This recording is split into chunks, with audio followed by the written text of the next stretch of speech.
ოქტომბრიდან ოქტომბრამდე დამოუკიდებელ ექსპერტთა კავშირის მიერ გამოცემული წიგნის პრეზენტაცია დღეს ბათუმში გაიმართა. წიგნში აღწერილია 2012 წლის ოქტომბრიდან 2013 წლის ოქტომბრამდე პერიოდი. დამოუკიდებელი ექსპერტი სოსო ცისკარიშვილი, რომელიც წიგნის ერთ-ერთი თანაავტორია, აღნიშნულ პერიოდს სამართლიანობის დაცემის ეტაპად მოიხსენიებს და ამბობს, რომ კოჰაბიტაციის პროცესმა მნიშვნელოვნად შეაფერხა ქვეყნის განვითარება. სოსო ცისკარიშვილის თქმით, ეს ის შემთხვევა იყო, როცა ორ ხელისუფლებიანობის დროს ოპოზიცია საკუთარ თავს უმცირესობად მოიხსენიებდა და მწვავე კრიტიკას ეწეოდა. სოსო ცისკარიშვილის თქმით, სიტუაცია უკეთესობისკენ არც 2013 წლის ოქტომბრის შემდეგ შეცვლილა. მაგალითისათვის მან მთავარი პროკურორის გადადგომა დაასახელა და ამის მიზეზად სამართლიანობის აღდგენის კუთხით ქვეყანაში დღემდე არსებული ხარვეზები დაასახელა. იგი ფიქრობს, რომ კბილაშვილს ორ სამართლიანობის აღდგენის საშუალება მაინც არ მიეცემოდა. დამოუკიდებელ ექსპერტთა კავშირმა უკვე მეოთხე კრებული გამოსცა. ერთიანი დახასიათება შეიძლება მოუწევნოთ ამ პერიოდს.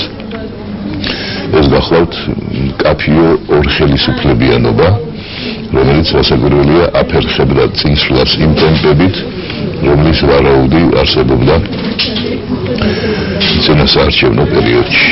წუხარ, რომ ჩვენი თვალით დანახული რეალობა მეტყველებს იმაზე, რომ კოაბიტაციამ ძირს დაანარცხა სამართლიანობის აღდგენა. ოქტომბრიდან ოქტომბრამდე, ესე იგი წლიდან წლამდე, რა განიცადა საქართველოს ერთი წლის განმავლობაში კოჰაბიტაცია, რომელიც იყო პარტიული მმართველობა და ასევე გამოყო ყურადღება კაბილაშვილის გადადგომას, რომელიც ვერ შეძლო იმის განხორციელება, რაც დაპირდა ხალხს და ასევე ირღვევა ხალხის უფლებები. ბაგინსულსო ეხაც ამ შეხვედრაზე საუბრობდა სამწუხაროდ ის ცვლილებები, რომელსაც ჰქონდა ჩვენ საზოგადოებას, უბრალოდ იმედები, რომელიც ჰქონდა სამართლიანობის აღდგენასთან დაკავშირებით, პრაქტიკულად ეს პროცესი არის შეჩერებული და ეს არის ის პროცესი, რომელსაც მე პირადად ველოდი, იმდენად, რამდენადაც ნებისმიერ პროცესს აქვს თავისი პოლიტიკური ხასიათი.